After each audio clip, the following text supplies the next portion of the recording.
छात्रगण, आज हम लोग आपकी पाठ्य पुस्तक की कविता कन्यादान का अध्ययन करेंगे। ऋतुराज की रचना है यह कन्यादान।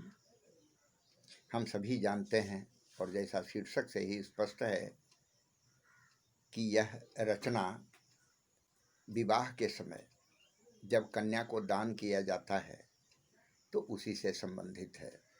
सचमुच यह एक ऐसा कार्य है जो चाहे कोई भी धर्म हो, कोई भी संप्रदाय हो, गरीब हो, अमीर हो, सबको इस स्थिति से गुजरना पड़ता है। हर पिता को, हर माता को अपनी कन्या का दान करना पड़ता है। ये हमारी सामाजिक परंपरा है।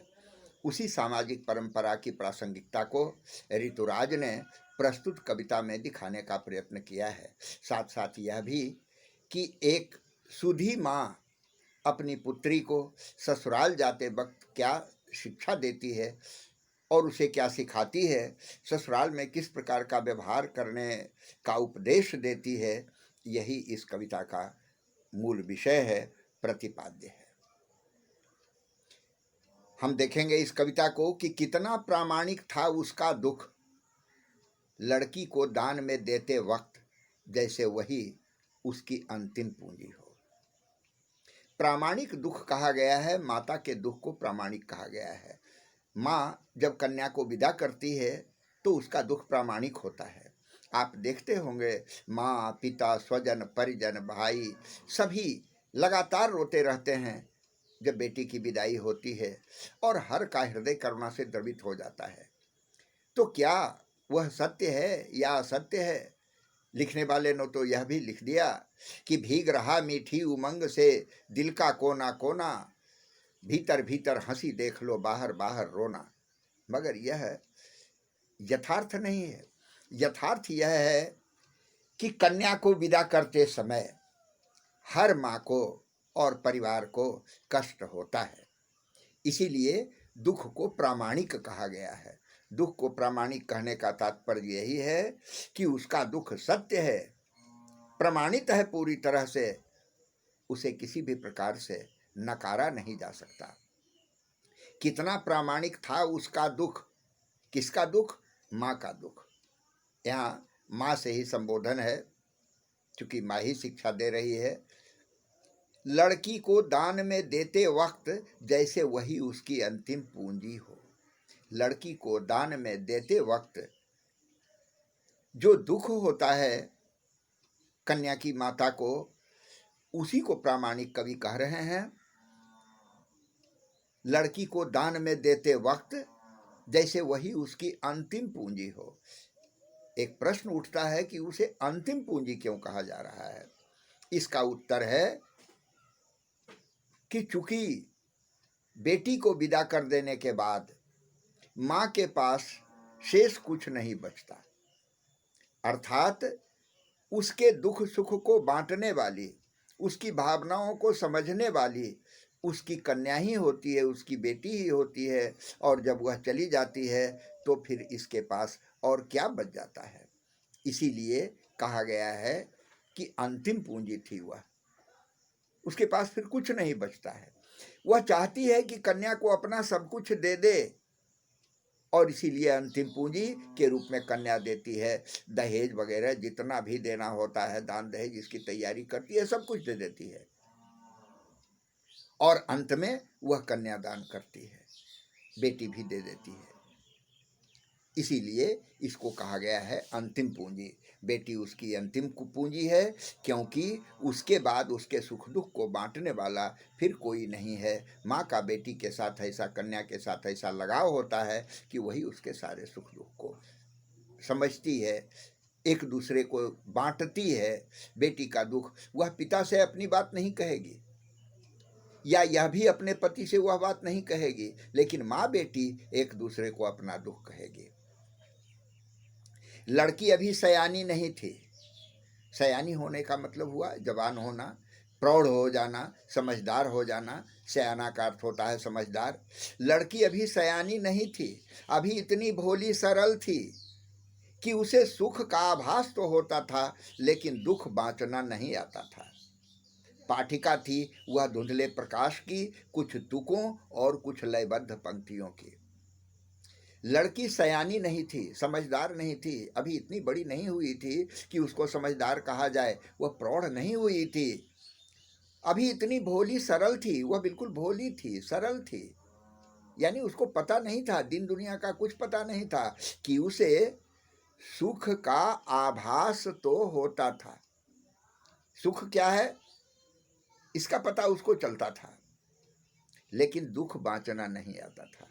लेकिन दुख क्या होता है उसको पढ़ना नहीं आता था। बांचना का अर्थ होता है पढ़ना, उसको पढ़ना नहीं आता था, अर्थात वह दुख को पढ़ने में अभी समर्थ नहीं हुई थी। सुख को उसने अनुभव किया था, माता पिता के घर में बचपन से वह सुख देख रही थी, हर कोई उसके सुख की कामना कर रहा था, लेकिन उसे दुख बांचना नहीं आता था। दुख बांचना नहीं आने का मतलब यह है कि वह दुख को पढ़ नहीं पाती थी, समझ नहीं पाती थी। पाठिका थी वह धुंधले प्रकाश की। धुंधला प्रकाश, धुंधला प्रकाश किसे कहा जाता है? जिसमें सब कुछ स्पष्ट दिखाई नहीं पड़े। जहाँ स्पष्ट दिखाई नहीं पड़ता है उसे धुंधला प्रकाश कहा जाता है। धुंधला प्रकाश इसका इसलिए था क्योंकि भविष्य का सच उसे स्पष्ट रूप से नहीं दिख रहा था। भविष्य में क्या होने वाला है, ससुराल जाने के बाद उसके साथ कैसा व्यवहार किया जाएगा, उसकी क्या स्थिति होगी, इस बात का उसे पूर्ण रूपेण अनुभव नहीं था। अतः उसे कहा गया है कि वह पाठिका थी धुंधले प्रकाश की, कुछ तुकों और कुछ लयबद्ध पंक्तियों की। आप जानते हैं कि बचपन से गीत गानों के माध्यम से लड़कियां सुनते रहती हैं, तरह तरह की अनुभूति होते रहती है उसकी, इसलिए उसकी दुनिया वहीं तक सीमित है। पाठिका थी वह धुंधले प्रकाश की, कुछ तुकों और लयबद्ध पंक्तियों की। इन पंक्तियों के माध्यम से कवि यह कहना चाह रहे हैं कि वह अपने भविष्य को पूरी तरह स्पष्ट नहीं देख रही थी, उसे दुख का एहसास नहीं था। दुख भी हो सकता है यह वह सोच भी नहीं रही थी। और जिस प्रकार कम रोशनी में पढ़ने वाले को विषय स्पष्ट नहीं दिखता है, उसी प्रकार धुंधले प्रकाश की पाठिका होने के कारण भविष्य उसे स्पष्ट नहीं दिखाई पड़ रहा था।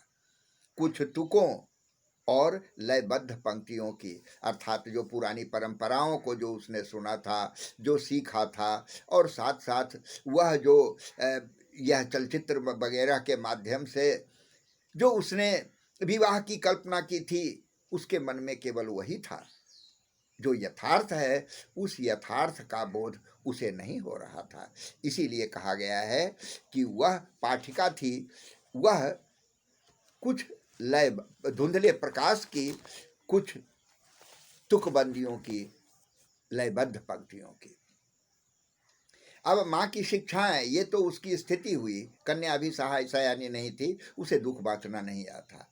माँ ने कहा पानी में झांक कर अपने चेहरे पर मत रीझना। पहली शिक्षा, सभी शिक्षाओं को केवल आप देख लेंगे इस कविता का भाव आपको स्पष्ट हो जाएगा। माँ की पहली शिक्षा थी कि माँ ने कहा पानी में झांक कर अपने चेहरे पर मत रीझना। आजकल ऐसा हुआ है कि लड़कियां अपने सौंदर्य पर मुग्ध होती हैं और उनको बहुत अहंकार हो जाता है सौंदर्य पर। माँ पहली शिक्षा दे रही है कि पानी में झांक कर, पानी में प्रतिबिंब आप देख सकते हैं, दर्पण में झांक कर नहीं कहा गया है, कहा गया है पानी में झांक कर। पानी का प्रतिबिंब चलायमान होता है, उसी प्रकार रूप भी चलायमान है, वह सदा स्थिर रहने वाला नहीं है। इसीलिए माँ ने कहा कि पानी में झांक कर अपने चेहरे पर मत रीझना। अपने चेहरे पर मत रीझने का मतलब हुआ तुम अपने सौंदर्य पर गर्व मत करना। अक्सर अपने सौंदर्य के गर्व में लड़कियां कुछ इस प्रकार का कदम उठा लेती हैं कि उन्हें ससुराल में संकट का सामना करना पड़ता है। आग रोटियां सेकने के लिए है, जलने के लिए नहीं, ये दूसरी शिक्षा है। अक्सर हम पाते हैं यहाँ इशारा माँ का यह है कि आजकल आग से खाना बनाने के साथ साथ बहुओं को जलाने का काम भी लिया जाता है। बहुओं को जला दिया जाता है, दिखा दिया जाता है कि वह खाना बनाने के क्रम में जल गई, जबकि सच्चाई यह होती है कि दानव दहेज की भेंट चढ़ जाती है। वह हम इस बुराई को बहुत जानते हैं, इसमें कुछ विशेष कहने की आवश्यकता नहीं है कि दहेज के कारण लड़कियों के साथ ससुराल में कुछ ऐसा दुर्व्यवहार होता है कि उसे या तो स्वयं जलने के लिए विवश कर दिया जाता है या उसे जबरदस्ती जला दिया जाता है। इसीलिए माँ की दूसरी शिक्षा यह है कि आग रोटियां सेकने के लिए है, वह भूख मिटाती है, उससे केवल रोटी सेकने का काम तुम करना, जलने के लिए नहीं। अर्थात तुम उस आग का प्रयोग स्वयं को जलने के लिए मत करना, अर्थात उस आग में जल मत मरना। ये दूसरी शिक्षा थी, क्योंकि ये यथार्थ है कि आज के समय में बहुत सारे, सब तो नहीं कहा जा सकता, लेकिन बहुत सारी ऐसी बहुएं हैं, बहुत सारी ऐसी बेटियां हैं जिनको ससुराल में प्रताड़ना का शिकार होना पड़ता है और उनको आग में जला दिया जाता है। उसी से सचेत करते हुए माँ कहती है कि आग रोटियां सेकने के लिए है, जलने के लिए नहीं। तीसरी शिक्षा है कि वस्त्र और आभूषण शाब्दिक भ्रमों की तरह बंधन है स्त्री जीवन के। हम अच्छी तरह जानते हैं कि स्त्रियों का गहनों से और कपड़ों से बहुत प्रेम होता है। यहाँ माँ का इशारा इसी प्रेम की ओर है कि लड़कियों में जो स्वाभाविक रूप से कपड़ों और गहनों के प्रति गहरा प्रेम होता है, वो बंधन है स्त्री जीवन के। अर्थात स्त्री गहने और कपड़ों के आकर्षण में इस प्रकार बंधी रहती हैं कि वह संकट में पड़ जाती है। इसी के फेरे में वह लोगों का अत्याचार भी सहने के लिए विवश होती है। शाब्दिक भ्रम कहा गया है। शाब्दिक भ्रम, आदमी शब्दों के भ्रम में बंधा रहता है। कोई कोई शब्द कह देता है और हम उसके साथ बंध जाते हैं। वैसे ही गहने और कपड़े स्त्रियों को शाब्दिक भ्रम की तरह बांधे रहते हैं। अर्थात ये यथार्थ नहीं है, सत्य नहीं है, केवल यह एक बंधन है, इससे बचना चाहिए।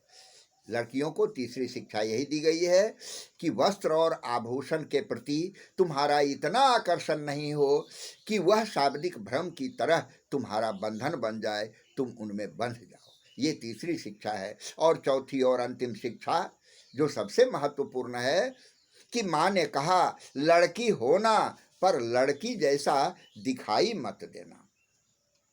ये विरोधाभासी वाक्य, लड़की होना पर लड़की जैसी दिखाई मत देना। लड़की होना का तात्पर्य यह है कि तुम्हारे भीतर जो लड़कियों वाले गुण हैं, दया, प्रेम, सेवा, सहिष्णुता, परोपकार, कोमलता, सहजता, ये सारे जो गुण हैं ये लड़कियों के सहज गुण हैं। ये सारे गुण तुझ में रहें, ये तात्पर्य हुआ कहने का लड़की होना। लड़की होना अर्थात लड़कियों को के सारे सद्गुण तुम अपने भीतर रखना। और जैसा हमने कहा, लड़कियों में कोमलता होती है, सहजता होती है, परोपकार होती है, परोपकार की भावना होती है, दया होती है, ममत्व होता है, दूसरों के लिए समर्पण का भाव होता है। ये सारे भाव तुम्हारे भीतर हों, अर्थात लड़की होना, मगर लड़की दिखाई मत देना। दिखाई मत देने का तात्पर्य यह है कि तुम लड़कियों की तरह इतना कोमल नहीं दिखना कि सब तुम्हारा अपने अनुसार प्रयोग करें। अक्सर होता यह है कि जब लड़कियों के वे गुण, कोमलता, सहजता, परोपकार, सहिष्णुता, ये सारे गुण सामने आते हैं तो लोग उसका दुरुपयोग करते हैं, उसे कमजोर समझा जाता है, उसको अपनी इच्छाओं के साथ बांध कर रखा जाता है। माँ यही शिक्षा दे रही है कि लड़की वाले सारे गुण तुम्हारे पास हों, लेकिन तुम लड़की दिखाई मत पड़ो, जिससे कोई तुम्हारा शोषण नहीं कर सके, तुम्हारा दोहन नहीं कर सके, तुम्हारा अनावश्यक उपयोग नहीं कर सके, तुम्हारी कमजोरी का लाभ नहीं उठा सके और तुम्हारी स्वतंत्रता बाधित नहीं कर सके। इस प्रकार हम कह सकते हैं कि माँ ने जो 4 शिक्षाएं दी, रूप पर रीझने से बचाए, अर्थात रूप पर रीझे नहीं, आग से रोटी सेकने का काम ले, खुद को जलाए नहीं या किसी को जलाने नहीं दे। तीसरा, वस्त्र और आभूषण के बंधन में नहीं बंधे। और चौथा यह कि स्त्रियों के, लड़कियों के सारे गुण होते हुए भी लड़कियों की तरह कमजोर नहीं दिखे और दूसरों को अपने ऊपर अत्याचार करने नहीं दे, दूसरों की अनुपयुक्त और अनावश्यक बात सहने के लिए तैयार नहीं हो, उसकी कोमलता उसकी कमजोरी नहीं बन जाए, इस बात का उसे ध्यान रखना चाहिए। इस प्रकार प्रस्तुत पद्य में माँ के द्वारा दी गई शिक्षाओं का चित्रण है। यहाँ जो प्रश्न उत्तर हैं कि आपके विचार से माँ ने ऐसा क्यों कहा कि लड़की होना पर लड़की जैसी दिखाई मत देना, अभी अभी तुरंत हमने कहा कि लड़की होने से लोग उसे कमज़ोर समझेंगे, इसलिए लड़की नहीं दिखाई देने की बात कही जा रही है। लड़की होना इसलिए कहा जा रहा है क्योंकि संसार में लड़कियों का जो कर्तव्य है उसे एक बहन के रूप में, माँ के रूप में, पुत्री के रूप में अपनी कोमलता, दया, सहजता सबका उपयोग करना होगा, इसलिए लड़की होना आवश्यक है। अगर वह लड़की नहीं होगी तो सही ढंग से वह अपने संतान का पालन पोषण नहीं कर सकेगी। इस प्रकार से लड़की होने की बात कही गई है और लड़की जैसी दिखाई मत देना। आग रोटियां सेकने के लिए है, जलने के लिए नहीं। इन पंक्तियों में समाज में स्त्री की किस स्थिति की ओर संकेत किया गया है कि आज दहेज के चक्कर में स्त्रियों को जला दिया जाता है, शोषण होता है उनका, उनके ऊपर अत्याचार होता है, इसकी ओर इशारा किया गया है। और माँ ने बेटी को सचेत करना क्यों जरूरी समझा, क्योंकि कहीं ऐसा ना हो वो अभी सयानी नहीं है, उसे इसका ज्ञान नहीं है, अतः उसे इसके लिए सचेत कर दिया जाए कि समाज में ऐसा भी होता है, आग से रोटियां सेकने के बजाय आग से बहुओं को जलाने का काम भी किया जाता है, इससे वह बच सके। पाठिका थी वह धुंधले प्रकाश की कुछ तुकों और लयबद्ध पंक्तियों की। इन पंक्तियों को पढ़कर लड़की की जो छवि आपके सामने उभर कर आ रही है उसे शब्दबद्ध कीजिए। ये स्पष्ट है, धुंधले प्रकाश की पाठिका होने का मतलब है जिसे भविष्य स्पष्ट नहीं दिखाई पड़े। जिस प्रकार धुंधले प्रकाश में पढ़ने वाले को पुस्तकों में लिखे गए शब्द स्पष्ट रूप से दिखाई नहीं पड़ते हैं और अर्थ का अनर्थ समझ में आ जाता है, उसी प्रकार इस लड़की को भी सयानी नहीं होने के कारण भविष्य स्पष्ट रूप से दिखाई नहीं पड़ता था और वह केवल पुरानी परंपराओं और जो समाज में प्रचलित अच्छी मान्यताएं हैं केवल उन्हीं को देख पाती थी, उन्हीं को समझ पाती थी, क्योंकि उसे दुख बांटना नहीं आता था। माँ को अपनी बेटी अंतिम पूंजी क्यों लग रही है, क्योंकि माँ के पास बेटी के जाने के बाद फिर कोई शेष नहीं होगा जो उसके सुख दुख को बांट सके, क्योंकि माँ ही बेटी के और बेटी ही माँ के सुख दुख की सहभागिनी होती है, वही उसको बांट सकती है। अतः कन्यादान करने के बाद उसके पास फिर वह करने वाला कोई नहीं रह जाएगा, इसीलिए कहा गया है। माँ ने बेटी को क्या क्या सीख दी है, मैंने अभी तुरंत कहा ये चारों शिक्षाओं को, कि पहली शिक्षा थी कि अपने रूप पर नहीं रीझना, दूसरी शिक्षा थी कि आग से रोटियां सेकी जाती है, जला नहीं जाता है, तीसरी शिक्षा थी कि वस्त्र और आभूषण बंधन है स्त्री जीवन के, और चौथी शिक्षा थी कि लड़की होना पर लड़की दिखाई मत देना, अर्थात लड़की वाली कोमलता तुम्हारे भीतर हो लेकिन वह तुम्हारी कमजोरी नहीं बन जाए। इस प्रकार कन्यादान शीर्षक कविता में माँ के द्वारा बेटी को दी गई सीख अत्युत्तम है। ऋतुराज ने इसे लिखा है। मैं समझता हूँ कि आप इसे अच्छी तरह समझ गए होंगे। धन्यवाद।